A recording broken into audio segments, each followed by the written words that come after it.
Hello everyone, एक बार फिर से स्वागत है आपका अपना यूट्यूब चैनल साइंस गुरु रवि में। गाइज, आप सभी को पता है हम कोशिका विभाजन से संबंधित महत्वपूर्ण प्रश्न कर रहे हैं। 3 क्लास इसकी कंप्लीट हो चुकी है। अगर आपने पिछली 3 क्लासें नहीं देखी है तो आपको नीचे लिंक डिस्क्रिप्शन में मिल जाएगा, आप जाकर चेकआउट कर सकते हैं। कल मैंने आपको बताया था कि आज हम प्रोफेज, मेटाफेज, एनाफेज और टेलोफेज इनसे संबंधित क्वेश्चन करने वाले हैं। यानी कि हम समसूत्री विभाजन पढ़ रहे हैं। तो सबसे पहले तो मैंने आपको जो कल पढ़ाया है, कल जो क्वेश्चन करवाए हैं उसका रिवीजन करवाने वाला हूं।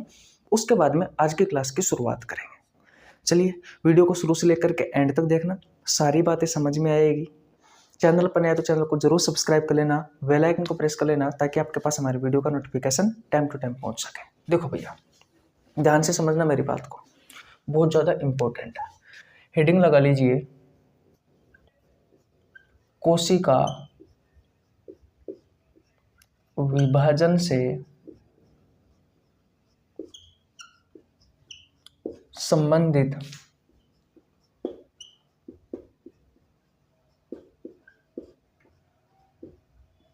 महत्वपूर्ण प्रश्न।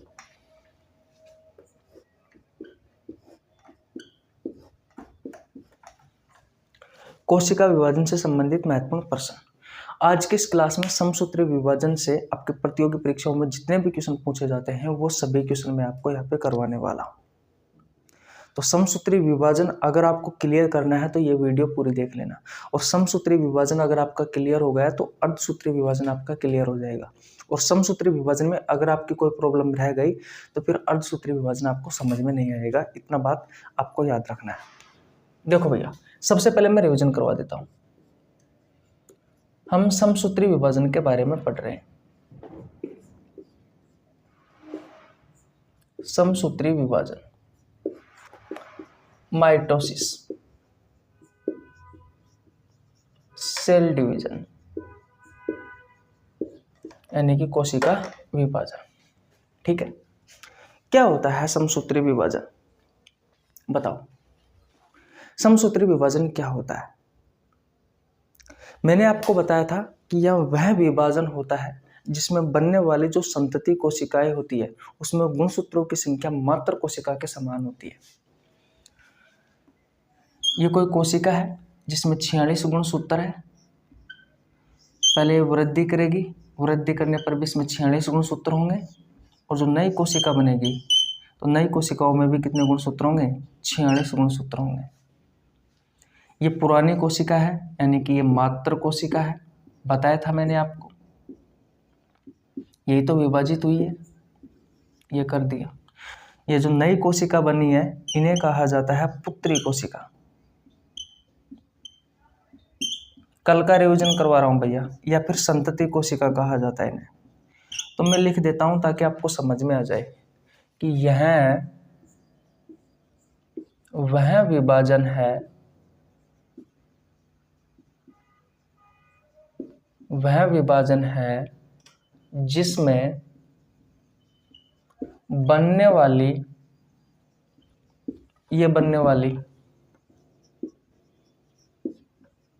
संतति कोशिकाओं में, ये संतति कोशिकाओं में गुणसूत्रों की संख्या, गुणसूत्रों की जो संख्या है वो भैया, ये जो मात्र कोशिका है, इस मात्र कोशिका में जो गुणसूत्रों की संख्या है, इस गुणसूत्रों की संख्या के बराबर होती है,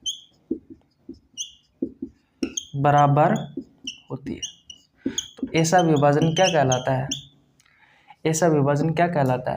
ऐसा विभाजन कहलाता है मेरे भाई समसूत्री विभाजन।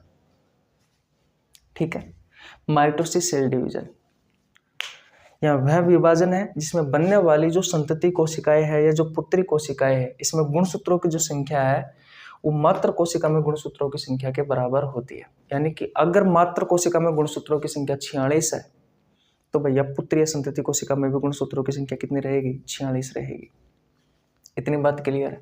मैंने कल आपको बहुत अच्छे से बताया था। इसके अलावा मैंने आपको और क्या बताया था कि समसूत्री विभाजन में एक कोशिका से, इसमें एक कोशिका से, समसूत्री विभाजन की बात कर रहा हूं, एक कोशिका से दो कोशिकाओं का निर्माण होता है। एक कोशिका से कितनी कोशिकाओं का निर्माण होता है? दो कोशिकाओं का निर्माण होता है। बताया था। देखो एक कोशिका है, अभी डिवाइड हुई है, तो इससे कितनी कोशिका बनी है? दो कोशिका बनी है, एक ये और एक ये। इतनी बात क्लियर है। तो ये समसूत्री विभाजन की पहचान है भैया। मैंने आपको बताया था कि सम का मतलब होता है समान, और सूत्री का मतलब क्या होता है? गुणसूत्र। तो इसमें गुणसूत्र क्या होते हैं? समान होते हैं, मात्र कोशिकाओं में और पुत्री कोशिकाओं में। देखो मात्र कोशिकाओं में 46 गुणसूत्र है, तो पुत्री कोशिकाओं में भी 46 ही गुणसूत्र होंगे। यानी कि अगर 2n इसमें है तो इसमें भी 2n ही होंगे, इसमें भी 2n ही होंगे। ठीक है, इतनी बात क्लियर है। किसी को कोई प्रॉब्लम यहाँ तक बिल्कुल नहीं होनी चाहिए। मैंने आपसे कहा था कि जो समसूत्री विभाजन है ये कायिक कोशिकाओं में होता है। आया याद? आपकी स्किन, आपके नेल्स, आपके हेयर्स, ये सब कायिक कोशिका है जो आपके शरीर का निर्माण करती है। वो सभी कोशिका कायिक कोशिका होती है। तो कायिक कोशिकाओं में किस प्रकार का विभाजन होता है? समसूत्री विभाजन। शरीर की जो मरम्मत होती है, उस शरीर की मरम्मत, जैसे कि घाव वाव है, चोट पहुंची है आपको, घाव की मरम्मत होना है, तो समसूत्री विभाजन होगा। इतनी बात क्लियर है? बोलो यहाँ तक किसी को कोई प्रॉब्लम? जल्दी बताओ। और मैंने आपको कल क्या बताया था? मैं देख लेता हूँ एक बार क्या क्या थे आपके क्वेश्चन। इसमें तो लिख रखे ही नहीं है। ठीक है, 3-4 क्वेश्चन तो ये थे। तो ये बात समझ में आ गई। इसकी खोज किसने की थी? समसूत्री विभाजन की खोज फ्लेमिंग ने की थी भैया। किसने की थी? फ्लेमिंग ने की थी। इतनी बात क्लियर है? तो समसूत्री विभाजन कौन सा विभाजन है? ये ऐसा विभाजन है जिसमें मात्र कोशिकाओं में और पुत्री कोशिकाओं में गुणसूत्रों की संख्या समान होती है। इसमें एक कोशिका से दो कोशिकाओं का निर्माण होता है कायिक कोशिकाओं में, और जो शरीर की मरम्मत है या घाव की जो मरम्मत होती है उसमें भी समसूत्री विभाजन होता है। इसकी खोज फ्लेमिंग ने की थी। आपसे आपके एग्जाम में क्वेश्चन पूछा जाता है कि समसूत्री विभाजन में मात्र कोशिकाओं में जो गुणसूत्रों की संख्या है वो पुत्री कोशिकाओं में गुणसूत्रों की संख्या के क्या होती है? बराबर होती है, दुगनी होती है, या फिर आधी होती है? तो बराबर होती है। ठीक है, इतनी कहानी समझ में आ गई। स्क्रीनशॉट ले लीजिए। आगे चलते हैं भैया, ध्यान से समझना। आज मैं आपको प्रोफेज, मेटाफेज, एनाफेज, टेलोफेज, इन सब के बारे में बताने वाला हूँ। समसूत्री विभाजन से आपके एक भी क्वेश्चन नहीं छूटेगा, मेरी गारंटी है। स्क्रीनशॉट ले लिया? ले लिया भैया? ओके, अब ध्यान से समझना मेरी बातों को। देखो ये सब कल की बातें हैं, ये सब भैया कल की बातें हैं, और हमारा फर्ज बनता है कि अगर मैं आज की क्लास स्टार्ट कर रहा हूं तो कल का आपको रिवीजन करवाऊं, ताकि कल की बातें आपको याद हो जाए।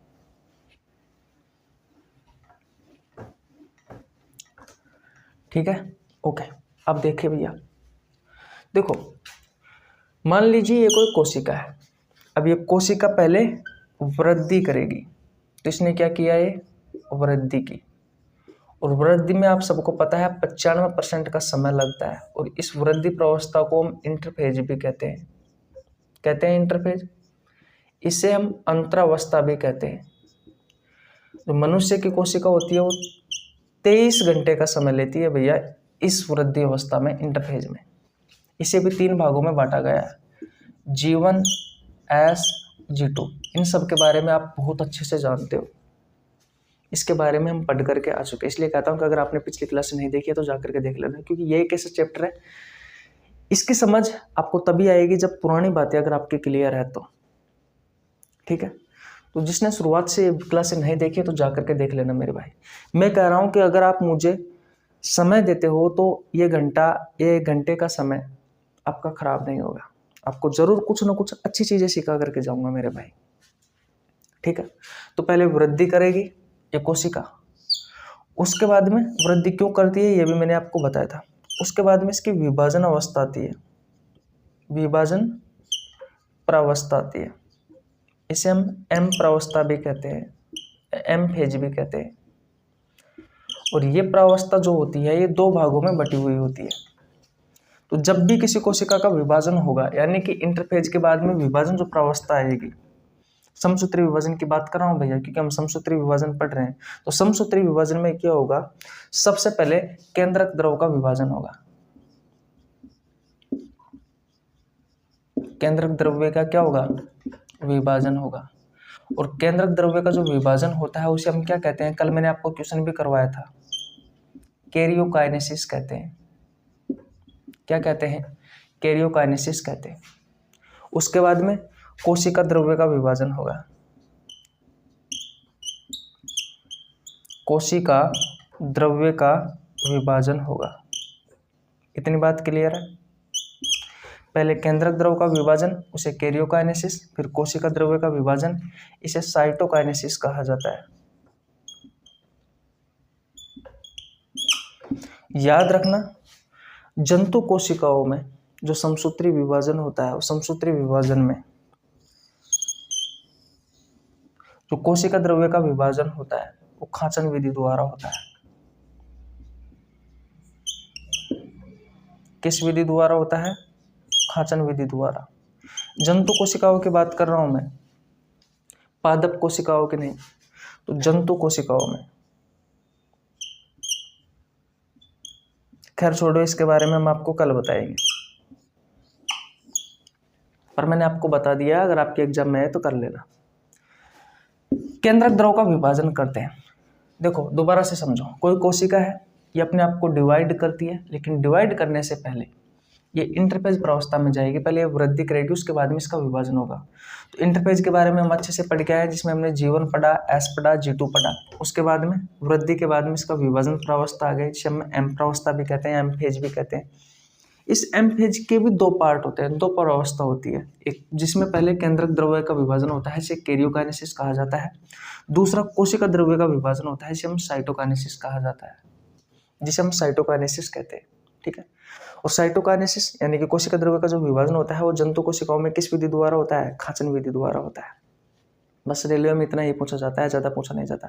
फ्रेगमोप्लास्ट विधि द्वारा पादप कोशिकाओं में होता है, याद करो तो कर लेना, वह कि मैं लिखवा दूंगा आपको बाद में। अब ये जो कैरियोकाइनेसिस है ना, इसकी भी चार अवस्था होती है। एक होती है प्रोफेज, एक होती है मेटाफेज, एक होती है एनाफेज और एक होती है telophase. Prophase, metaphase, anaphase, telophase. English में याद करोगे तो बेहतर रहेगा, हिंदी में याद करोगे तो कुछ समझ में नहीं आएगा। तो हो सके उतना इंग्लिश में याद करने की कोशिश किया करो। तो केंद्रक द्रव्य का जो विभाजन होता है, कैरियोकाइनेसिस होता है, वो चार अवस्थाओं में पूर्ण होता है, प्रोफेज में, मेटाफेज में, एनाफेज में, टीलोफेज में। ठीक है, किसी को प्रॉब्लम यहाँ तक बिल्कुल नहीं होनी चाहिए। जब ये चारों अवस्था पूरी हो जाएगी तो चारों अवस्थाओं में किसका विभाजन हो जाएगा, केंद्रक द्रव का विभाजन हो जाएगा। उसके बाद में फिर कोशिका द्रव का विभाजन होगा, और कोशिका द्रव के विभाजन के बाद में फिर एक कोशिका से कितनी कोशिका बन जाएगी, ये दो कोशिका बन जाएगी मेरे भाई। तो समसूत्री विभाजन है तो इसमें 2n गुणसूत्र है, तो इन कोशिकाओं में भी 2n होंगे। ठीक है, इतनी बात क्लियर है। तो अब मैं आपको प्रोफेज के बारे में, मेटाफेज के बारे में, एनाफेज के बारे में और टीलोफेज के बारे में बता देता हूँ। आपके एग्जाम में क्रम भी पूछा जा सकता है आपसे कैरियोकाइनेसिस का, प्रोफेज, मेटाफेज, एनाफेज, टीलोफेज। एक बार सीधा दे देगा, फिर एक बार उल्टा दे देगा, फिर बीच में से इधर उधर करके देख लेना। तो क्रम से याद करना है, पहले प्रोफेज आता है, फिर मेटाफेज आता है, फिर एनाफेज आता है, फिर टीलोफेज आता है। ठीक है, किसी को कोई प्रॉब्लम, अगर ये चीज समझ में आ गई ना भैया तो फिर कोई दिक्कत नहीं है। अब मैं आपको प्रोफेज पढ़ाने वाला हूँ, फिर मेटाफेज पढ़ाने वाला हूँ, फिर एनाफेज पढ़ाने वाला हूँ, फिर टीलोफेज पढ़ाने वाला हूँ। ध्यान से समझना भैया, क्योंकि अब जो चीजें मैं आपको सिखाने वाला हूँ वो आपके एग्जाम के पॉइंट ऑफ व्यू से बहुत ज्यादा इंपॉर्टेंट है। ठीक है, चलिए आगे भैया, स्क्रीनशॉट ले लीजिए। कुछ नहीं है, पहले कोशिका वृद्धि करती है, मैं आपको पहले पढ़ा करके आ चुका। इंटरफेज में G1, S और G2 के बारे में पढ़ते हैं। ठीक है। वृद्धि के बाद में विभाजन प्रावस्था आती है। विभाजन भी 2 भागों में बटा हुआ है। पहले केंद्रक द्रव का विभाजन होगा, फिर कोशिका द्रव का विभाजन होगा। केंद्रक द्रव का जो विभाजन हो रहा है वो 4 अवस्थाओं में हो रहा है, प्रोफेज, मेटाफेज, एनाफेज और टेलोफेज। फिर कोशिका द्रव का विभाजन होता है। ठीक है, स्क्रीनशॉट ले लिया। ओके, अब आज की क्लास यहीं से स्टार्ट होगी आपकी। और अगर आपने ये आगे आने वाले लगभग 30 मिनट मुझे दे दिए, हो सकता है थोड़ी बड़ी क्लास हो जाए। मैं आपको बहुत अच्छे से समझाने की कोशिश करूंगा। ठीक है, आपको सब कुछ समझ में आएगा। यहाँ तक की कहानी अगर आप लगातार हमारे साथ जुड़े हुए हैं 3 दिन से, ये 4वां दिन है, तो आपको सब कुछ समझ में आ रहा होगा। 18 क्वेश्चन अब तक हम कर चुके। चलिए शुरुआत करते हैं प्रोफेज। ठीक है, लेकिन प्रोफेज में जाने से पहले जो कोशिका की कंडीशन होती है वो हम देख लेते हैं भैया। देखो, ये रहा प्रोफेज। ध्यान से समझना, एक एक बात बहुत ज़्यादा इंपॉर्टेंट है आपके लिए। प्रोफेज भी 2 भागों में बटा हुआ होता है। एक होता है ईयरली प्रोफेज और एक होता है लेट प्रोफेज, यानी कि अग्र प्रोफेज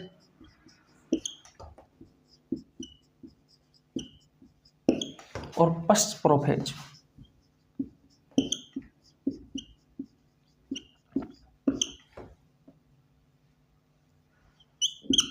ठीक है, लेकिन प्रोफेज में जाने से पहले मैं कोशिका के बारे में कुछ बातें हैं वो मैं आपको बताना चाहता हूँ। ध्यान से समझना मेरी बातों को, बहुत ज़्यादा इंपॉर्टेंट है, नहीं तो फिर आपको कुछ समझ में नहीं आएगा, फिर मुझे गाली दोगे अगर आपने ध्यान से नहीं समझा तो। जो मैं बातें अब आपको सिखा रहा हूँ उनको ध्यान से समझ लेना, नहीं तो आपको कुछ समझ में नहीं आएगा। यहाँ पर 2 चीज़ें मैं आपको बताने वाला हूँ। देखो, अगर ये चीज़ें आपने समझ ली ना तो आगे आने वाले आधे घंटे में जो चीज़ें बोलूँगा वो इन्हीं 2-3 चीज़ों से बोलूँगा मैं आपको। ठीक है, देखो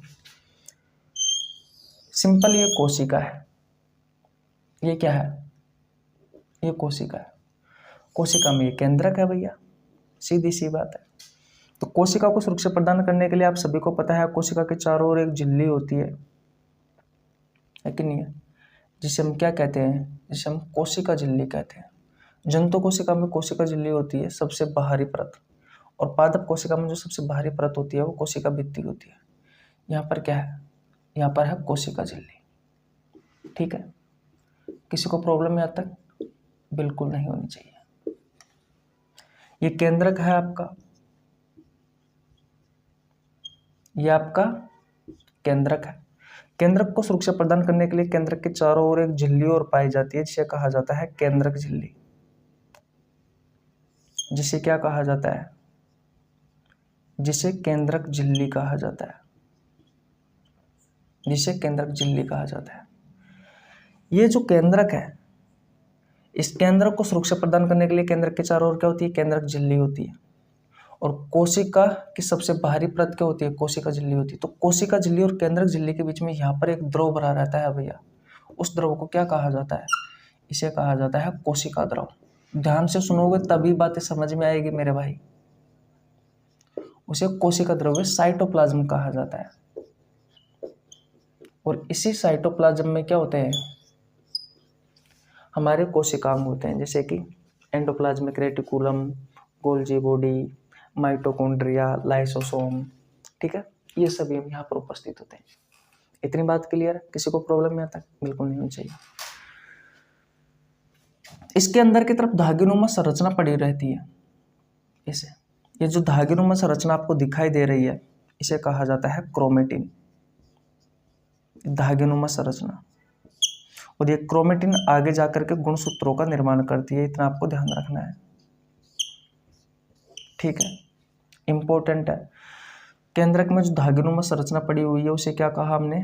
क्रोमेटिन कहा। और ये क्रोमेटिन जो है ये आगे जाकर के गुणसूत्र का निर्माण करती है। इतनी बात समझ में आ गई? यहाँ पर तारक काय होते हैं। ये क्या है? ये तारक काय है। ये क्या है? ये तारक काय है। ठीक है, बोलो, इतनी बात क्लियर है? हाँ, और केंद्रक के अंदर भैया केंद्रिका और उपस्थित होती है। केंद्रक के अंदर क्या उपस्थित होती है? केंद्रिका उपस्थित होती है। तो ध्यान से समझ लो, केंद्रिका कहाँ पर है, केंद्रक कहाँ पर है, कोशिका द्रव्य कहाँ पर है, ये तारक का एक कहाँ पर है, क्रोमेटिन कहाँ पर है, सारी चीजें, क्योंकि अब आगे भैया आपके काम आने वाली है। अगर आप ध्यान से नहीं समझोगे तो आपको कुछ समझ में नहीं आएगा। कोशिका की सबसे बाहरी जो परत होती है वो कोशिका झिल्ली होती है। केंद्रक को सुरक्षा प्रदान करने के लिए केंद्रक के चारों ओर जो झिल्ली होती है उसे केंद्रक झिल्ली कहा जाता है। इस केंद्रक के अंदर धागनों में एक संरचना होती है, इसे क्रोमेटिन कहा जाता है। ये क्रोमेटिन गुणसूत्रों का निर्माण करती है। केंद्रक के अंदर केंद्रिका भी उपस्थित होती है, जो मैंने यहाँ पे दर्शाया है। इतनी बात क्लियर है। केंद्र को सुरक्षा प्रदान करने के लिए केंद्र के चारों केंद्रक झिल्ली पाई जाती है। केंद्रक झिल्ली और कोशिका झिल्ली, ये केंद्रक झिल्ली और कोशिका झिल्ली के बीच में एक द्रव भरा रहता है जेली के समान, जिसे हमने कोशिका द्रव्य कहा, साइटोप्लाज्म कहा। इसी में ही कोशिकांग उपस्थित होते हैं आपके, जैसे कि mitochondria, endoplasmic reticulum, Golgi body, ये सब वगैरह, लाइसोसोम, राइसोसोम वगैरह। ठीक है, इतनी बात समझ में आ गई? किसी को कोई प्रॉब्लम बिल्कुल नहीं होनी चाहिए। मैं स्लाइड चेंज करता हूँ, फिर आगे आपको समझाता हूँ। देखो भैया, आगे चलते हैं, ध्यान से समझना। ये डायग्राम समझ में आ गया आपको? ये यहाँ पे काम में आने वाला है अभी थोड़ी देर में। ठीक है, और देखो भैया, एक डायग्राम और देखो। आपने कभी गुणसूत्र को देखा है?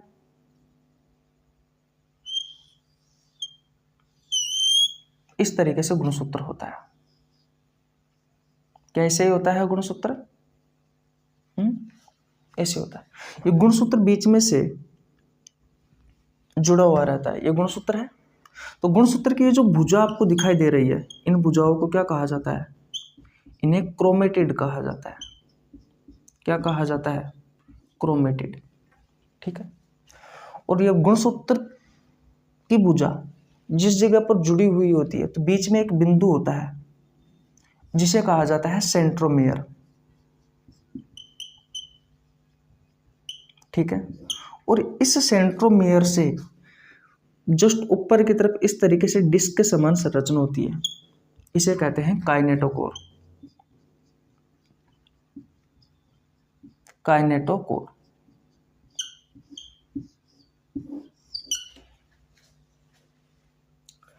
यह गुणसूत्र है। तो गुणसूत्र की जो भुजा होगी उन्हें क्रोमेटिड कहा जाता है। इतनी बात समझ में आ रही है? गुणसूत्र के बीचों बीच में बिंदु होता है, उसे गुणसूत्र बिंदु या सेंट्रोमियर कहा जाता है। देखो, दो भुजाएं जिस बिंदु पर जुड़ी हुई होती है उसे क्या कहा जाता है? सेंट्रोमियर। इस बिंदु के चारों ओर, इस सेंट्रोमियर के दोनों तरफ, एक इस तरफ इसे डिस्क के समान, प्लेट के समान एक संरचना होती है डिस्क के समान, जिसे कहा जाता है काइनेटोकोर। याद रखना, इसी काइनेटोकोर से तर्कतंतु जुड़ा हुआ होता है। कौन जुड़ा हुआ होता है? तर्कतंतु जुड़ा हुआ होता है। अभी तर्कतंतु क्या है सब बताएंगे। जुड़ा हुआ होता है, बस अभी ये चीजें याद रखनी है। बोलो, क्या ये डायग्राम और ये डायग्राम आपको समझ में आया नहीं है? सबसे पहले तो मुझे बताओ। गुणसूत्र होता है, गुणसूत्र के जो गुणसूत्र की जो दोनों भुजा होती है, इन भुजाओं को क्रोमेटिड कहा जाता है। बीच में सेंट्रोमियर होता है। इस सेंट्रोमियर के दोनों ओर, एक इस तरफ और एक इस तरफ, एक डिस्क के समान संरचना होती है जिसे काइनेटोकोर कहा जाता है। काइनेटोकोर से कौन जुड़ा हुआ होता है? तर्कतंतु जुड़ता है भैया। तर्कतंतु जुड़ता है, जुड़ा हुआ होता है, जुड़ा हुआ होता नहीं है, जुड़ता है, इसे लिख सकता हूं मैं। तर्कतंतु जुड़ता है। ठीक है, इतनी कहानी किसको समझ में आई या नहीं है सबसे पहले मुझे बताओ। आ गई भैया? ओके, अब स्क्रीनशॉट ले लीजिए। देखो, समझना थोड़ा सा कठिन है, समय देना पड़ेगा, दिमाग लगाना पड़ेगा। यहाँ पर इस वीडियो को 2 बार देखना पड़ेगा, तभी जाकर के चीजें आपको समझ में आएगी। अब ये तो नहीं है मेरे पास कि भाई मेरे पास शक्ति है, मैं आपको घोट के पिला सकता हूँ, नहीं, समझा सकता हूँ। अब तक मैंने ऐसी कोई भी चीज नहीं सिखाई है जो कि आपके दिमाग से बाहर हो। बस थोड़ी सी कि ये चीजें हैं, ये सेंट्रोमियर है बीच में, ये 2 भुजा है जिन्हें क्रोमेटिड कहा है मैंने, ये काइनेटोकोर है जो सेंट्रोमियर के दोनों ओर होता है, और इससे तर्कतंतु जुड़ता है। ये सारी चीजें तुम कोशिका वाले चैप्टर में बहुत अच्छे से पढ़ते हैं इन सब चीजों के बारे में, तो ठीक है। ओके, इन्हें मिटा दूं मैं? ओके, अब ध्यान से समझना। अब ये सब काम आएंगे, क्रोमेटिड वगैरह, काइनेटोकोर, ये सेंट्रोमियर, तर्कतंतु, इन सब का नाम आएगा। देखो, सबसे पहले कोशिका आपकी ये है कि नहीं? अब इसका विभाजन होगा, क्या होगा? इसका विभाजन होगा। तो विभाजन जब भी होगा तो सबसे पहले किसका विभाजन होगा? केंद्रक का विभाजन होगा। केंद्रक का विभाजन होगा, यानी कि केंद्रक द्रव का विभाजन होगा, केंद्रक के अंदर जो द्रव पाया जाता है उसका विभाजन होगा, इसमें जो जो चीजें होगी उन सबका विभाजन होगा। अब केंद्रक द्रव का विभाजन जो होता है ना, उसे हम क्या कहते हैं, कैरियोकाइनेसिस। तो हम कैरियोकाइनेसिस पढ़ रहे हैं, और कैरियोकाइनेसिस में भी 4 अवस्था होती है, प्रोफेज, मेटाफेज, एनाफेज और टेलोफेज। तो हम क्या पढ़ रहे हैं, प्रोफेज पढ़ रहे हैं। प्रोफेज को भी 2 भागों में बांटा गया है, एक अग्र प्रोफेज और एक पश्च प्रोफेज। अब अग्र प्रोफेज में क्या होता है और पश्च प्रोफेज में क्या होता है, ध्यान से समझना। देखो, ये कोई कोशिका है, तो कोशिका में बीच में केंद्रक होता है, तो केंद्रक के चारों ओर केंद्रक झिल्ली होती है, तो केंद्रक झिल्ली धीरे धीरे लुप्त होना स्टार्ट हो जाती है। केंद्रक झिल्ली धीरे धीरे विलुप्त होना स्टार्ट हो जाती है अग्र प्रोफेज में। केंद्रिका भी विलुप्त होना स्टार्ट हो जाती है भैया, ठीक है। और ये जो क्रोमेटिन है, ये क्रोमेटिन भैया प्राक गुणसूत्रों का निर्माण करते हैं। कुछ इस तरीके से आपको देखने को मिलेंगे।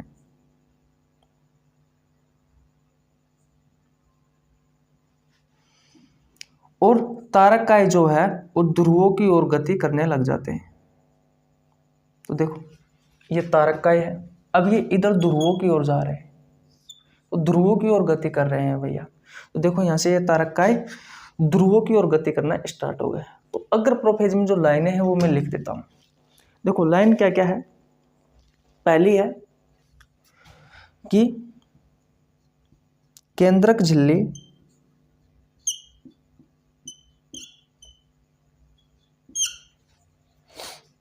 और केंद्रिका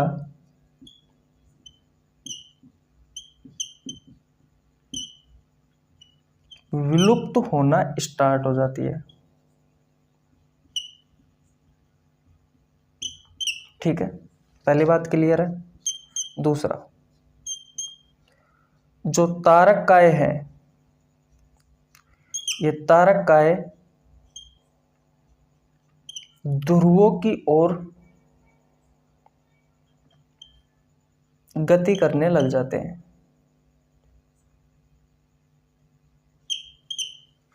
गति करने लग जाते हैं, ठीक है।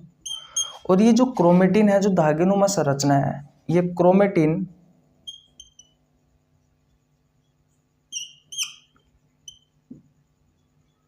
संगठित होकर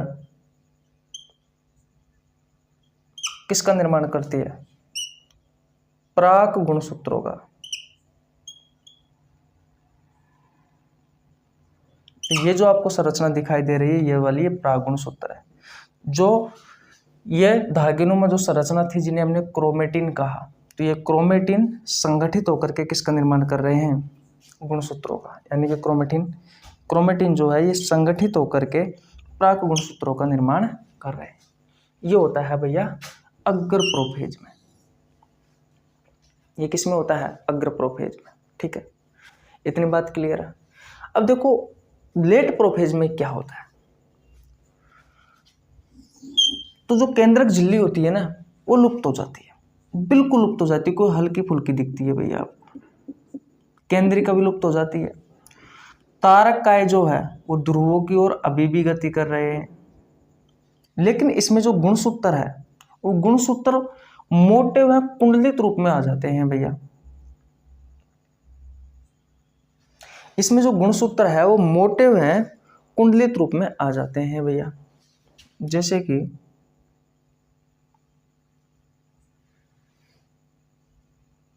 गुणसूत्र मोटे व कुंडलित रूप में आ जाते हैं। इस तरीके से आपको गुणसूत्र दिखाई देने लग जाते हैं। तो मैं यहां पे लिख देता हूं कि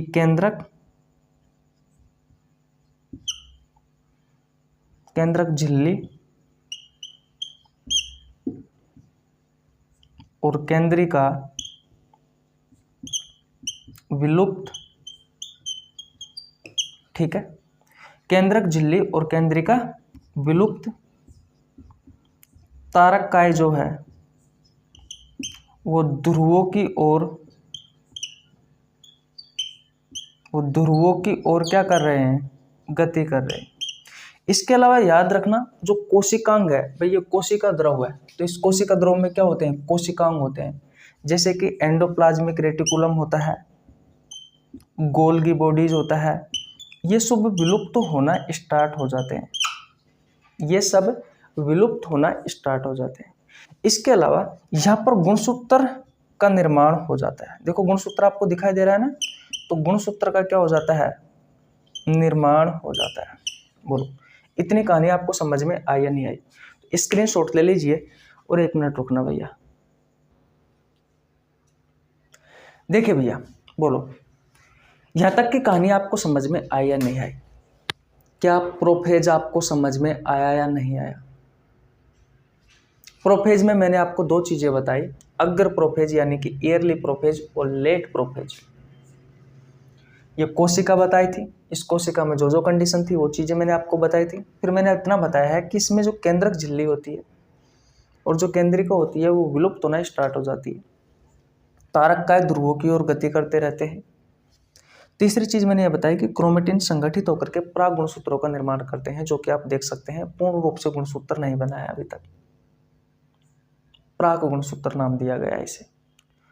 फिर लेट प्रोफेज में केंद्रक झिल्ली विलुप्त हो जाती है, बिल्कुल कोई हल्की फुल्की दिखती नहीं तो बिल्कुल गायब हो जाती है। केंद्रिका भी विलुप्त हो जाती है। तारककाय ध्रुवों की ओर गति अभी भी कर रहे हैं। और एंडोप्लाज्मिक रेटिकुलम ईआर जिसे कहते हैं, रफ एंडोप्लाज्मिक रेटिकुलम और स्मूथ एंडोप्लाज्मिक रेटिकुलम में 2 प्रकार की होती है, खुरदरी अंतःप्रदेवी जालिका और चिकनी अंतःप्रदेवी जालिका, गोल्जी बॉडी यानी कि गोल्जिकाएं। ये जो कोशिकांग है ये विलुप्त हो जाते हैं भैया, किसमें से, कोशिका ध्रुव में उपस्थित होते हैं ये कोशिकांग, और जो गुणसूत्र है उनका निर्माण हो जाता है। गुणसूत्र यहाँ पर मोटे व कुंडली रूप में दिखाई देते हैं आपको, तो मैं लिख देता हूं कि यहाँ पर जो गुणसूत्र है मोटे व कुंडलित दिखाई देते हैं। ये आपका प्रोफेज है। अब क्वेश्चन कैसे पूछेगा कि समसूत्री विभाजन की वह कौन सी अवस्था है जिसमें केंद्रक झिल्ली में केंद्रिका विलुप्त होती है, प्रोफेज है। ज्यादा आपके कॉम्पिटिटिव एग्जाम में इतनी गहराई से क्वेश्चन नहीं पूछे जाते। अगर आप नीट की तैयारी कर रहे होते तब तो गहराई से क्वेश्चन पूछा जाता है, ज्यादा क्वेश्चन नहीं पूछे जाते। मोटी मोटी चीज पढ़नी है आपको, ज्यादा कुछ नहीं पढ़ना है। मैं ज्यादा आपको डिटेल में नहीं पढ़ा रहा हूँ, लेकिन जो पढ़ा रहा हूँ उसके बाहर नहीं जाएगा, ये मेरी गारंटी है। ठीक है, तो प्रोफेज समझ में आ गया आपको? ओके, अब मेटाफेज की ओर चलते हैं। चले? ओके भैया, स्क्रीनशॉट ले लेना भैया, भाई स्क्रीनशॉट ले लेना, स्क्रीनशॉट ले लेना। चले? ओके,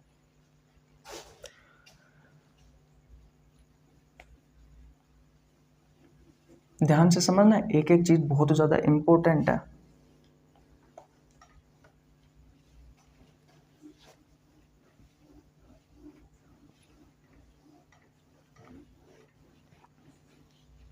प्रोफेज हो गया, अब मेटाफेज देखो।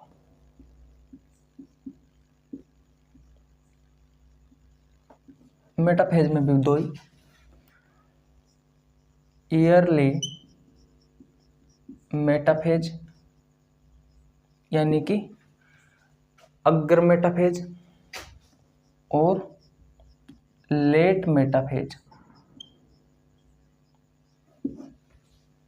ठीक है, अब ईयरली मेटाफेज में क्या होता है वो ध्यान से समझना।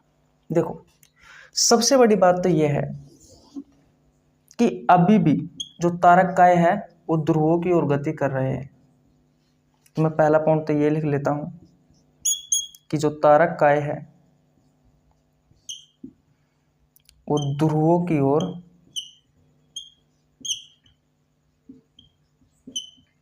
गति कर रहे हैं। ठीक है, इतनी बात क्लियर है। दूसरी बात, जो गुणसूत्र है ना, जो गुणसूत्र है, ये जो गुणसूत्र है ये कोशिका ध्रुव में आ जाते हैं। क्योंकि ये बताओ मुझे, ये कोशिका है, अब केंद्रक झिल्ली विलुप्त हो चुकी है, केंद्रिका भी विलुप्त हो चुकी है, तो यहाँ पर जो गुणसूत्र है वो गुणसूत्र इस कोशिका ध्रुव में आ जाएंगे, क्योंकि ये वाला हिस्सा कोशिका ध्रुव का है। तो यहाँ पर क्या होता है, यहाँ पर क्या होता है, इनको मैं ऊपर बनाता हूं थोड़ी सी, तारककाय को।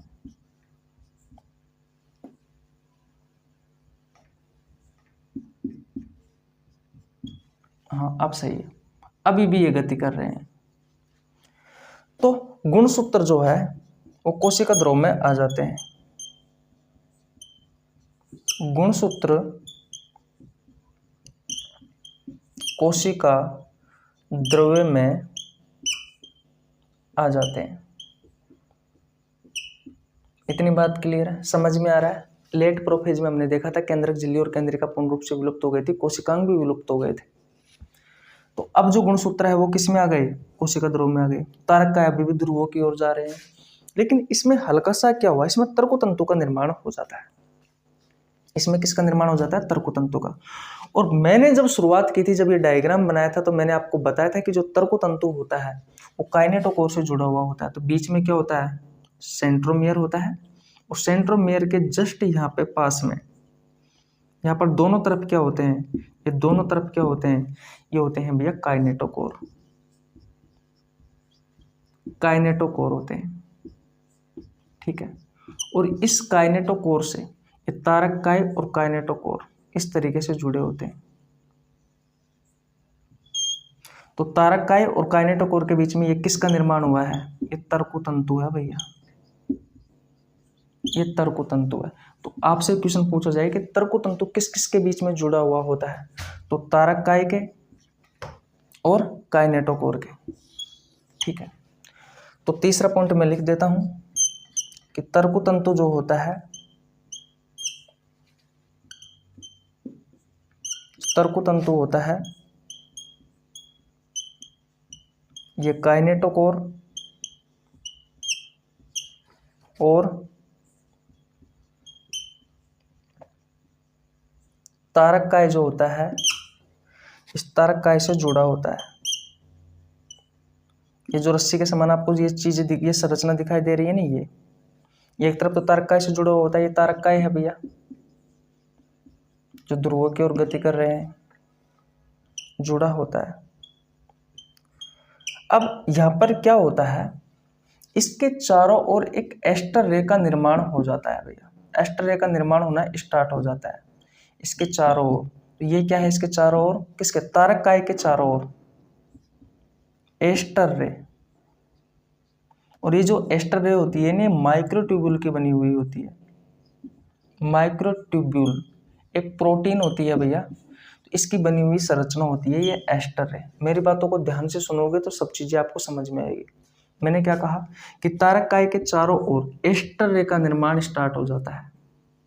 या आप तो ये समझ लीजिए कि तारक काय के चारों ओर एस्टर रे का निर्माण होता है, जो माइक्रोट्यूब्यूल प्रोटीन की बनी हुई संरचना होती है, ठीक है।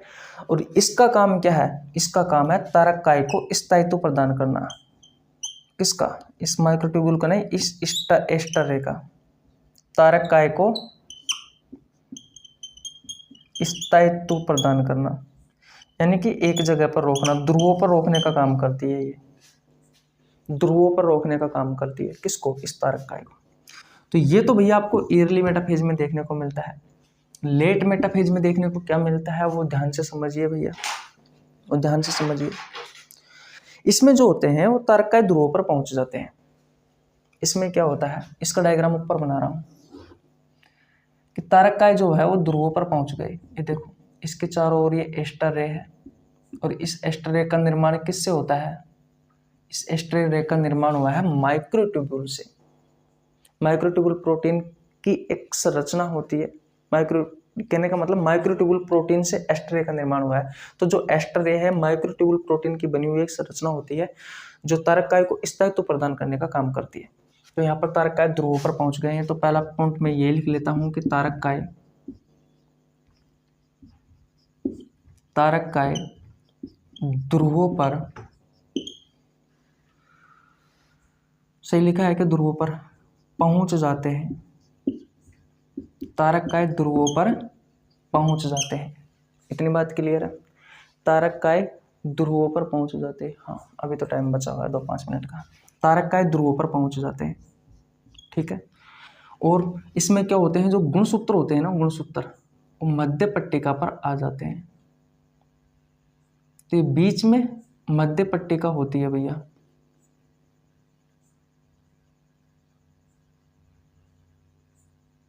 तो ये बीच में मध्य पट्टिका होती है। तो इसमें क्या होता है, जो गुणसूत्र जो होते हैं ना, वो गुणसूत्र मध्य पट्टिका पर आ जाते हैं, मध्य पट्टिका पर आ जाते हैं। और जो तर्क तंतु होता है वो गुणसूत्र से जुड़ा हुआ होता है। तर्क तंतु जो है वो गुणसूत्र से जुड़ा होता है। ठीक है, तो जो देखो ये तर्क तंतु यहाँ से निकलेगा, ये देखो सेंट्रोमियर में जाकर के चिपक गया। सेंट्रोमियर के पास में क्या है, काइनेटोकोर है, इस काइनेटोकोर से आकर के चिपक जाता है। उसके अलावा ये जो है ये सीधा ऐसे भी निकल जाता है, इसकी भुजा से भी पहुंच जाता है, इसकी भुजा से भी चिपक जाता है। ये क्या है, ये तर्क तंतु है भैया। ये तर्क तंतु अलग अलग प्रकार के होते हैं। इतना डिटेल में आपको गहराई में जाना नहीं है, बस जितना मैं बता रहा हूँ उतना याद कर लीजिए। बोलो, बस ये चीज़ें आपको मेटाफेज में याद रखनी है। पहले स्क्रीनशॉट ले लीजिए, फिर मैं आपको दोबारा से समझाने की कोशिश करता हूँ। देखो भैया, मेटाफेज में आपको ये पॉइंट याद रखने हैं। भैया मैं कुछ नहीं कर सकता, थोड़ा बहुत लेंथी है तो है, पढ़ना तो पड़ेगा। मैं आपको 100 में से 100% समझाने की कोशिश कर रहा हूँ, अपना 100% देने की कोशिश कर रहा हूँ। मैंने अब तक ऐसा कोई कुछ नहीं है, मैंने तारककाय, केंद्रक, केंद्रक झिल्ली, गुणसूत्र, तर्कतंतु, बस इन 4-5 चीजें हैं। इन 4-5 चीजों पर ही मैं काम कर रहा हूँ भैया। इसके अलावा तो मैंने कोई 4 अलग चीज नहीं लिखी है। प्रोफेज देखने के बाद हम मेटाफेज देख रहे हैं। मेटाफेज में देखो क्या हुआ, तारककाय ध्रुवों की ओर गति कर रहे हैं अग्र मेटाफेज में। गुणसूत्र कोशिका ध्रुव में आ जाते हैं, क्योंकि हमने देखा कि लेट प्रोफेज में केंद्रक झिल्ली और केंद्रिका पूर्ण रूप से विलुप्त हो चुकी थी, कोशिकांग भी विलुप्त हो गए थे। तो भैया गुणसूत्र सीधी सी बात है कोशिका ध्रुव में आएंगे ही आएंगे। तो तारककाय अभी भी ध्रुवों की ओर जा रहे हैं, ध्रुवों की ओर गति कर रहे हैं। गुणसूत्र कोशिका ध्रुव में आ जाते हैं। तर्कतंतु जो है, मैंने कहा था कि तर्कतंतु जो होता है वो काइनेटोकोर से जुड़ा हुआ होता है जब ये डायग्राम बनाया था तब, और दूसरी तरफ तारककाय से जुड़ा हुआ होता है। तो तारककाय और काइनेटोकोर के बीच में उपस्थित होता है कौन, तर्कतंतु। आप देख सकते हो यहाँ पर स्पष्ट रूप से दिखाई दे रहा है, ये तारककाय है और ये काइनेटोकोर है। ये मैंने लिख रखा, सेंट्रोमियर के जस्ट पास में होता है, डिस्क के समान संरचना होती है काइनेटोकोर, पहले भी बता करके आ चुका। ठीक है, इतनी बात समझ में आ गई, किसी को कोई प्रॉब्लम। लेट मेटाफेज में तारककाय ध्रुव पर पहुंच जाते हैं और पहुंच करके वहां पर स्थिर हो जाते हैं। क्यों हो जाते हैं, क्योंकि इस तारककाय के चारों ओर एस्टर रे का निर्माण हो जाता है। ये देखो वहां पर भी एस्टर रे दिखाई है मैंने। और ये एस्टर रे क्या करती है, ये एस्टर रे जो होती है माइक्रोट्यूबुल प्रोटीन की बनी हुई संरचना होती है, जो तारककाय को एक जगह पर स्थायी रखने का काम करती है। तो ध्रुव पर पहुंचने के बाद में ये स्थायी हो जाती है। और इसमें गुणसूत्र जो होते हैं वो मध्य पट्टिका पर आ जाते हैं। ये मध्य पट्टिका है भैया, तो बीच में आ जाते हैं कहने का मतलब। तो आपसे क्वेश्चन पूछा जाता है आपके एग्जाम में, इनमें में से किस प्रावस्था में गुणसूत्र मध्य पट्टिका पर आ जाते हैं, तो मेटाफेज में आ जाते हैं। तर्कतंतु जो होता है वो गुणसूत्रों से जुड़ा हुआ होता है, देख लीजिए आप, बस सिंपल सी बात है। तो प्रोफेज समझ लिया आपने, मेटाफेज समझ लिया, समझ में तो आ रहा है ना आपको। अब एनाफेज के बारे में चलते हैं। चलिए भैया स्क्रीनशॉट ले लीजिए, ले लिया, मिटा देता हूं, आगे चलते हैं। देखो समसूत्री विभाजन अगर आपको समझ में आ गया ना एक बार, फिर कोई दिक्कत वाली बात नहीं है, फिर अर्धसूत्री विभाजन आप आसानी से समझ लोगे। मैं आपसे क्वेश्चन पूछूंगा अभी भैया, ध्यान रखना, ये जो मैं करवा रहा हूं ना आपको, इसमें से मैं आपको भी क्वेश्चन पूछने वाला हूं, तो उन क्वेश्चनों का आंसर आपको देना है। इस वजह से ध्यान से समझना, मैं एक एक चीज को 2-2 बार आपको सिखा रहा हूं, ठीक है। हाँ एक चीज और यार, सॉरी मैंने मिटा दिया, ध्यान रखना, एक बहुत इंपॉर्टेंट चीज है। गुणसूत्र की जो बाहरी संरचना है, इस गुणसूत्र की जो बाहरी संरचना है, इसमें गुणसूत्र होते हैं ना मेटाफेज में, वो स्पष्ट रूप से दिखाई देते हैं। तो गुणसूत्र की बाहरी संरचना का हम अध्ययन कर सकते हैं।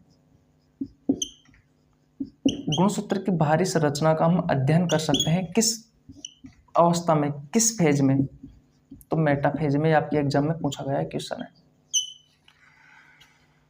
यानी कि मॉर्फोलॉजी ऑफ क्रोमोसोम। एक लड़की थी, उसने मेरे से एक क्वेश्चन पूछा भी था कमेंट में कि भाई मॉर्फोलॉजी क्या होता है। मॉर्फोलॉजी का मतलब होता है, जैसे कि मॉर्फोलॉजी का मतलब होता है बाहरी चीज़ों का अध्ययन करना। जैसे कि कोई पेड़ है, पेड़ में हम जड़ का, तना का, पत्ती का, फल का, फूल का हम अध्ययन करते हैं, तो हम प्लांट मॉर्फोलॉजी में पढ़ते हैं, क्योंकि वो बाहरी चीज़ें हो गई जो आपको बाहर से दिखाई दे रही है।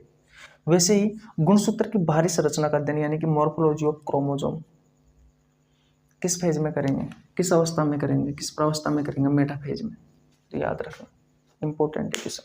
अब मैं करवाऊंगा ये क्वेश्चन, स्क्रीनशॉट ले लिया, ठीक है, ओके। एनाफेज में देखिए, मेटाफेज में क्या हो रहा था, गुणसूत्र है मध्य पट्टिका पर आ गए हैं, तर्कुतंतु जुड़ा हुआ है, ठीक है, और जो तारकाएं हैं वो ध्रुवों पर पहुंच गए, ठीक है। एनाफेज में देखो, एनाफेज की भी दो अवस्था है, एक है ईयरली एनाफेज और एक है लेट एनाफेज।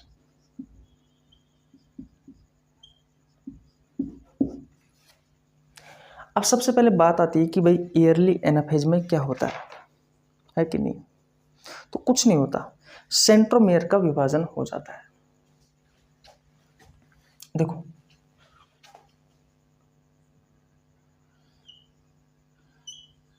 कुछ ऐसा गुणसूत्र बनाया था मैंने, बीच में क्या होता है, ये सेंट्रोमियर होता है, बताया था ना मैंने, ये सेंट्रोमियर होता है। ये क्या है, ये क्रोमेटिड है, और इसके दोनों ओर क्या होते हैं, ये है काइनेटोकोर।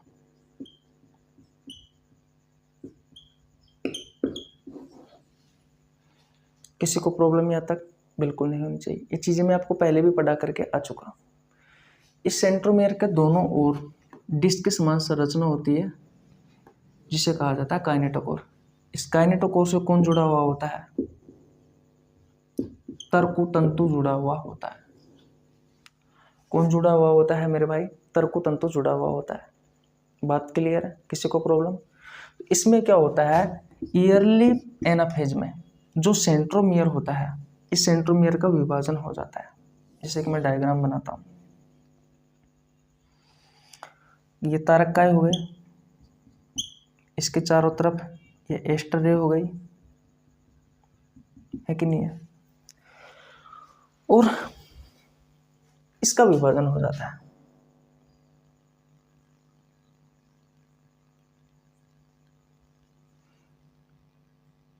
ये सेंट्रोमियर गुणसूत्र है, तो गुणसूत्र का सेंट्रोमियर से विभाजन हो जाता है। तो गुणसूत्र के बीचों बीच में क्या है, सेंट्रोमियर है। भाई विभाजन हुआ, मैंने कहा ना कि मध्य पट्टिका पर उपस्थित होते हैं। पहले ये जुड़े हुए थे, भाई हमने मेटाफेज में देखा ये दोनों जुड़े हुए थे और ये बीच मध्य पट्टिका पर आ गए हैं, लेकिन यहाँ से तर्कुतंतु जुड़ा हुआ था ऐसे, बोलो। लेट मेटाफेज का डायग्राम देखो आपने जो बना रखा है आपकी कॉपी में, वो ये वीडियो को बैक करके देखो। फिर यहाँ पे देखो भैया, मध्य पट्टिका पर थे, स्पष्ट रूप से आपको गुणसूत्र दिख रहा था ना भैया। किसी को प्रॉब्लम यहाँ तक बिल्कुल नहीं होनी चाहिए। तो अब ये गुणसूत्र बीच में से, कहने का मतलब ये सेंट्रोमियर है, सेंट्रोमियर का विभाजन हो जाता है। क्या होगा यहाँ पर, जो सेंट्रोमियर है, इस सेंट्रोमियर का विभाजन हो जाएगा। तो आपसे आपके एग्जाम में क्वेश्चन पूछा जाता है कि सेंट्रोमियर का जो विभाजन होता है वो किस अवस्था में होता है, एनाफेज में होता है। सेंट्रोमियर का जैसे ही विभाजन हुआ तो गुणसूत्र अलग अलग हो गए। देखो दो गुणसूत्र यहाँ हो गए, दो गुणसूत्र यहाँ हो गए, तो गुणसूत्र जो होते हैं वो डबल हो जाते हैं, गुणसूत्र डबल हो जाते हैं। तो अगर आपसे क्वेश्चन पूछे कि भैया सेंट्रोमियर का विभाजन कहाँ होता है, तो एनाफेज में होता है। गुणसूत्र जो है वो डबल हो गए हैं, और गुणसूत्र जो है वो ध्रुवों की ओर गति करना स्टार्ट कर देते हैं। किधर की तरफ, ये ध्रुव इधर की तरफ है भैया, तो इधर की तरफ स्टार्ट कर देते हैं ये। तो गुणसूत्र जो है ये ध्रुवों की ओर, ये ध्रुव है भैया जहाँ पर आपका तारका उपस्थित है वहां पर। तो गुणसूत्र जो होते हैं, अब ये गुणसूत्र विभाजित तो हो गए, गुणसूत्र डबल हो गए, तो कुछ ऊपर जाएंगे कुछ नीचे आएंगे। तो गुणसूत्र ध्रुवों की ओर गति करने लग जाते हैं, गति करने लग जाते हैं। इतनी बात क्लियर है? किसी को प्रॉब्लम? इस लेट एनाफेज में क्या होगा भैया, इसको भी देख लीजिए। यहाँ पर तारककाय है, कोई दिक्कत नहीं। इसके चारों ओर एस्टर रे है, जिनका निर्माण किसने किया है? माइक्रोट्यूबुल नाम की प्रोटीन है, उस प्रोटीन की संरचना से इस एस्टर रे का निर्माण हुआ है। इसमें क्या होता है, तर्कतंतु छोटे हो जाते हैं। देखो ध्यान से समझना मेरी बातों को। गुणसूत्र डबल हो गए थे,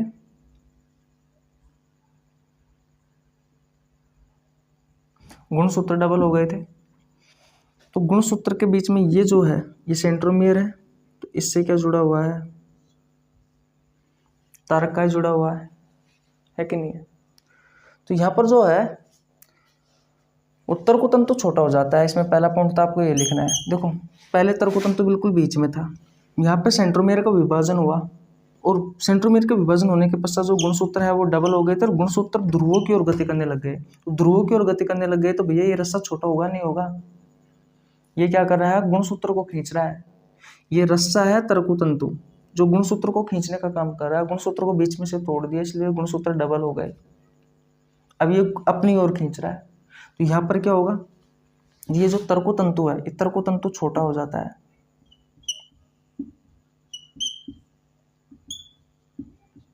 तर्कतंतु छोटा हो जाता है। और याद रखना ये डायग्राम मैंने थोड़ा बड़ा बना दिया, लेकिन इसमें क्या होता है, वास्तविकता में देखा जाए तो ऐसे होता है।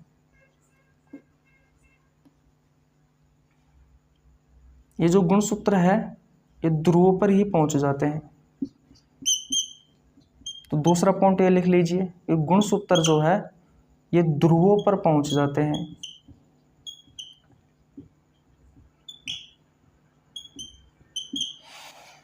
पहुंच जाते हैं, है कि नहीं है? तो गुणसूत्र क्या होते हैं? ध्रुवों पर पहुंच जाते हैं। जब ये गति कर रहे थे भैया, तो गति करते टाइम देखो मध्य पट्टिका ये है, ये क्या है? ये मध्य पट्टिका है, बीच वाली मध्य पट्टिका है ये। इस मध्य पट्टिका पर ही था मेटाफेज में गुणसूत्र, ठीक है।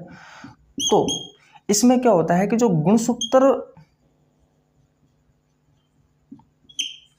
गुणसूत्र बिंदु जो होता है ना, यानी कि सेंट्रोमियर, तो गुणसूत्र बिंदु जो होता है ना, यानी कि सेंट्रोमियर, ये तो होता है ध्रुवों की ओर, ये ध्रुवों की ओर होता है। ध्यान से समझना इस बात को। और गुणसूत्र की जो भुजा होती है ना, वो भुजा होती है मध्य पट्टिका की ओर। इसमें आपको ये याद रखना है, गति करते समय मध्य पट्टिका की ओर। ये घटना कब हो रही है? गुणसूत्र गति करते समय। गति करते समय का मतलब क्या है? दिखाई दे रहा है ना आपको? नहीं, यहाँ पे नहीं दिखाई दे रहा। गुणसूत्र गति करते समय, याद रखना है यहाँ पे ये चीजें आपको। गुणसूत्र गति करते समय ये चीजें हो रही है भैया। तो जिसमें आप देख रहे हो कि सेंट्रोमियर जो है ना, ये सेंट्रोमियर ध्रुवों की ओर है, और इसकी जो भुजा है ना, ये भुजा मध्य पट्टिका की ओर है। देखो वैसे इसमें भुजा मध्य पट्टिका की ओर है, और जो गुणसूत्र बिंदु है यानी कि सेंट्रोमियर है, ये कहाँ पे है? ये ध्रुवों की ओर है। तो ये पॉइंट लिख लेना। एनाफेज में आपको कुछ याद नहीं रखना है, छोटी सी चीजें याद रखनी है भैया। बोलो भैया, चीजें समझ में आई या नहीं आई? मैं आपको एक बार फिर से दोबारा से रिवीजन करवाने वाला हूँ, टेंशन मत लीजिए। पहले आप कोशिश करिए समझने की। चीजें आई समझ में आपको? बोलो भैया, जल्दी बताओ। देखो मेटाफेज हमने पढ़ा, मेटाफेज में क्या हुआ वो हमने जाना। एनोफेज की बारी आ चुकी है। तो इसमें क्या हुआ? मेटाफेज में हमने देखा कि जो लेट मेटाफेज है उसमें जो मध्य पट्टिका है, ये बीच वाली मध्य पट्टिका है, इस मध्य पट्टिका पर गुणसूत्र आ गए थे, ठीक है। और गुणसूत्र के बीच में जो सेंट्रोमियर होता है ये वाला, इससे तारककाय से तर्कतंतु जुड़ा हुआ था। ईयरली एनाफेज में आपने देखा कि सेंट्रोमियर है उसका विभाजन हो गया, तो मध्य पट्टिका पर जो गुणसूत्र थे उसमें जो सेंट्रोमियर है उस सेंट्रोमियर का विभाजन हो गया। और याद रखना, कोशिका विभाजन में जितने सेंट्रोमियर होंगे उतने ही क्या होंगे, उतने ही गुणसूत्र होंगे। तो अगर आपसे क्वेश्चन पूछा जाए या फिर ये चीजें आपको समझने की है कि गुणसूत्र की संख्या होती है ना, वो सेंट्रोमियर की संख्या के बराबर होती है। ठीक है, तो इसमें देखो 1 2 3 4, तो 4 गुणसूत्र हो गए, पहले 2 ही थे। तो यहाँ पर सेंट्रोमियर का विभाजन हो गया, गुणसूत्रों की संख्या डबल हो गई, 2 थे तो 4 हो गए। गुणसूत्र ध्रुवों की ओर गति कर रहे हैं, गति करने लग जाते हैं भैया। लेट एनाफेज में क्या होता है कि तर्कोतंतु छोटा हो जाता है, छोटा होगा ही भैया क्योंकि ये तो गुणसूत्रों को अपनी ओर खींच रहा है। गुणसूत्र ध्रुवों पर पहुंच जाते हैं। जब ये गुणसूत्र गति कर रहे थे तो उस समय जो सेंट्रोमियर है वो तो उसका मुंह तो ध्रुवों की ओर था भैया, और जो भुजा है वो मध्य पट्टिका की ओर थी। और मैंने कुछ नहीं बताया, ये चीजें आपको बताई है। ये सेंट्रोमियर है, मैं आपको पहले ही बता चुका। डिस्क समान जो संरचना है काइनेटोकोर है, तो ये भुजा को हम क्रोमेटिड कहते हैं। बताओ, समझ में आ गया? किसी को प्रॉब्लम बिल्कुल नहीं होनी चाहिए। मेरे पास डिजिटल बोर्ड तो नहीं है कि मैं आपको दोबारा से समझा दूं। हाँ, लेकिन अगर आपने ध्यान से मेरी बातें सुनी है तो आपको चीजें जरूर समझ में आई होगी भैया।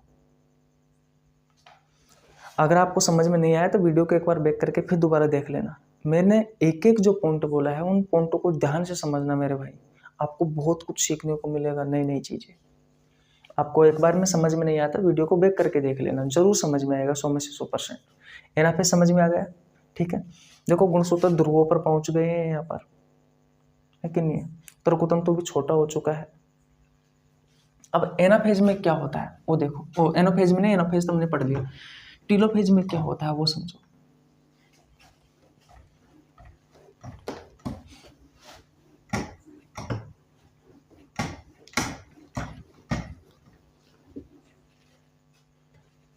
देखो टीलोफेज में क्या होता है।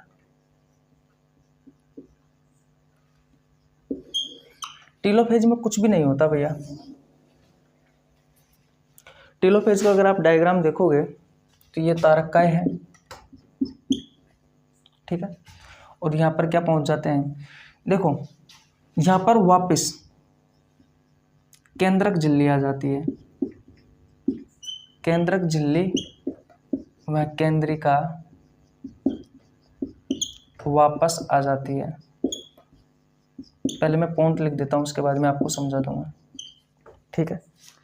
उसके अलावा जो एंडोप्लाज्मिक रेटिकुलम है वो पुनः उत्पन्न हो जाते हैं भाई। एंडोप्लाज्मिक रेटिकुलम यानी कि अंतःपर्दवी जालिका, और जो गोल्गी बॉडीज है यानी कि जो गोल्जी काय है, ये भैया ये दोनों पुनः उत्पन्न हो जाते हैं।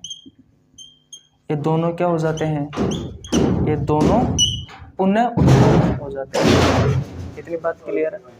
किसी को प्रॉब्लम? एक मिनट रुको। देखो भैया, टीलोफेज हम पढ़ रहे हैं। टीलोफेज में जो केंद्रक झिल्ली है और जो केंद्रिका है ये वापस आ जाती है, ठीक है। Endoplasmic reticulum ER short form में लिखते हैं, और गोल्गी बॉडी यानी कि गोल्जिका है, ये जो कोशिकांग है आपके पुनः उत्पन्न हो जाते हैं, ठीक है। और यहाँ पर जो गुणसूत्र है, इस अवस्था में जो गुणसूत्र है ये असंगठित हो जाते हैं। अब देखो यहाँ पर आपने देखा एनोफेज में ध्रुवों के पास में गुणसूत्र आ गए थे, लेकिन यहाँ पर अब क्या होगा, ये केंद्रक झिल्ली आ गई, इसमें एक केंद्रिका आ गई, और यहाँ पर जो गुणसूत्र है ये असंगठित होकर के ऐसे क्रोमेटिन के रूप में उत्पन्न हो जाते हैं। तो देखो अब आप देख सकते हो टीलोफेज में आप देख सकते हो कि यहाँ पर 2 केंद्रक हो गए। यहाँ पर 2 केंद्रक हो गए। ये बीच में क्या है, ये बीच में कोशिका द्रव है मेरे भाई, ये कोशिका द्रव है। अगर आपने एक चीज नोटिस की है तो आपको पता होगा कि जो प्रोफेज में जो चीजें विलुप्त हुई थी वो वापस आ रही है भैया, किसमें, टीलोफेज में। केंद्रक झिल्ली विलुप्त हुई थी, केंद्रिका विलुप्त हुई थी, तो इसमें वापस आ गई है। एंडोप्लाज्मिक रेटिकुलम और गोल्गी बॉडी ये सब विलुप्त हुए थे, तो ये वापस आ चुके हैं।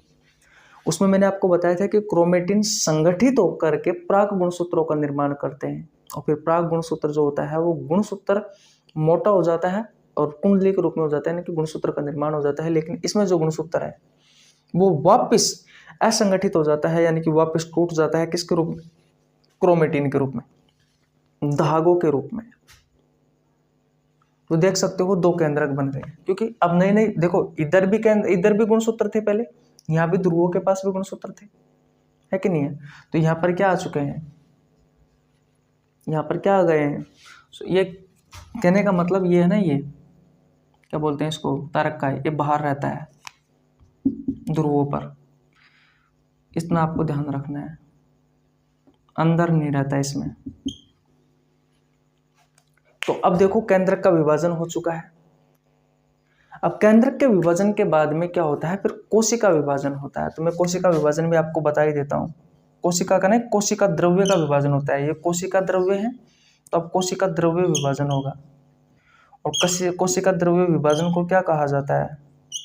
वो कहा जाता है साइटोकाइनेसिस। और जंतु कोशिका में जो कोशिका द्रव्य विभाजन होता है वो होता है खांचन विधि द्वारा। खांचन विधि द्वारा, ठीक है। ये तो है जंतु कोशिका में। और पादप कोशिका में जो होता है वो होता है फ्रेगमोप्लास्ट विधि द्वारा। फ्रेगमोप्लास्ट विधि द्वारा। तो 2 चीजें याद रखनी, कुछ नहीं, बाहर से अंदर की ओर विभाजन होता है, इसमें ऐसे विभाजन होता है। और फिर ये कोशिका आगे जाकर के 2 भागों में टूट जाती है भैया। एक ये ऊपर वाली बन जाती है और एक ही नीचे वाली बन जाती है, आगे जाकर के 2 भागों में टूट जाती है। तो एक कोशिका से 2 कोशिका बन गई। तो कुछ इस तरीके से समसूत्री विभाजन होता है। मैंने आपको बिल्कुल इजी और आसान भाषा में समझाने की कोशिश की है भैया। पहले आप स्क्रीनशॉट ले लीजिए, ले लिया आपने स्क्रीनशॉट? ओके। देखो भैया, मैं टेलोफेज एक बार आपको फिर समझाने की कोशिश करता हूँ। हमने एनाफेज में देखा जो गुणसूत्र है वो ध्रुवों पर पहुंच जाते हैं। कौन लेके जा रहा है? तर्कतंतु लेके जा रहा है। तो उसमें गुणसूत्र की जो भुजा है वो तो मध्य पट्टिका पर है, मध्य पट्टिका की ओर है। और जो सेंट्रोमियर है वो ध्रुवों की ओर है भैया। मैंने आपको बताया है कि नहीं है? अब एनाफेज के बाद में टीलोफेज आता है। अब टीलोफेज में क्या होता है, केंद्रक झिल्ली वापस आ जाती है। देखो केंद्रक झिल्ली वापस आ गई, केंद्रिका वापस आ गई है। एंडोप्लाज्मिक रेटिकुलम और जो गोल्जी बॉडी है कि नहीं है, यानी कि ये जो आपके कोशिकांग है जो कोशिका द्रव में उपस्थित है तो वापस उत्पन्न हो गए हैं। और इसमें जो गुणसूत्र बना है, जो गुणसूत्रों का ही तो विभाजन हुआ है यहाँ पर, तो गुणसूत्र असंगठित हो जाते हैं, यानी कि क्रोमेटिन के रूप में वापस आ जाते हैं। फिर कैरियोकाइनेसिस हो गए, यानी कि केंद्रक द्रव का विभाजन हो चुका है, केंद्रक का विभाजन हो चुका है। एक केंद्रक से 2 केंद्रक बन चुके हैं, एक केंद्रक से 2 केंद्रक बन गए भैया। अब जैसे ही 2 केंद्रक बने उसके बाद में क्या होगा, कोशिका द्रव का विभाजन होगा, जिसे हमने साइटोकाइनेसिस कहा है। और साइटोकाइनेसिस में क्या होता है, जंतु कोशिकाओं में जो साइटोकाइनेसिस यानी कि कोशिका द्रव का जो विभाजन होता है वो खांचन विधि द्वारा होता है। और पादप कोशिकाओं में फ्रेगमोप्लास्ट विधि द्वारा होता है। याद रखना, बाहर से अंदर की ओर विभाजन होता है जंतु कोशिकाओं में, और पादप कोशिकाओं में अंदर से बाहर की ओर होता है। ये चीज और तब जाकर के ये 2 कोशिका बनी। तो कुछ इस तरीके से समसूत्री विभाजन में कोशिकाओं का विभाजन होता है। आशा करता हूँ आपको ध्यान से समझ में आई होगी सारी चीजें। इससे संबंधित मैं क्वेश्चन आपको कल करवाने वाला हूँ। आज तो टाइम हो चुका है, लेकिन अगर आपने मेरी बातों को ध्यान से सुना है, एक एक चीज को ध्यान से समझा है, तो मैंने आपको अपना 100% देने की कोशिश की और आपको बहुत अच्छे से समझाने की कोशिश की। मैंने ऐसी कोई भी चीज नहीं पढ़ाई है आपको, ना ही बताई है ताकि आपको रटने की आवश्यकता पड़े। सबसे पहले मैंने आपको चीजें याद करवाई है, उसके बाद में उन्हीं चीजों को मैं बार बार दोहराता गया। अगर आपको एक बार में समझ में नहीं आई है ये कहानी, तो आप एक बार वो देख सकते हो वीडियो को बैक करके। लेकिन भैया एक बार समझ में आ गया तो प्रसूत्री विभाजन में आपको बिल्कुल भी प्रॉब्लम नहीं आएगी। और कल मैं आपको ये भी बता दूंगा कि आपको सिर्फ समसूत्री विभाजन में 5 क्वेश्चन याद रखने, 5 लाइनें याद रखनी और कुछ याद नहीं रखना। अगर वो 5 लाइन आपको याद है तो फिर कोई दिक्कत नहीं है, फिर समसूत्री विभाजन आपका क्लियर है। नीचे आपको टेलीग्राम चैनल का लिंक मिल जाएगा, जाकर के ज्वाइन कर लेना, क्योंकि सुबह 6 बजे मैं इस कोशिका विभाजन वाले चैप्टर की PDF डाल रहा हूँ क्वेश्चन की, तो वहां से जाकर के आप पढ़ सकते हो। ठीक है मेरे भाई, किसी को प्रॉब्लम बिल्कुल नहीं होनी चाहिए। कम्युनिटी पोस्ट पे हर रोज क्वेश्चन डालता हूँ, कोशिका विभाजन से संबंधित क्वेश्चन आज खत्म हुए हैं। कल हम नए चैप्टर की शुरुआत करेंगे, जो चैप्टर की शुरुआत करेंगे वो हम आपको बता देंगे।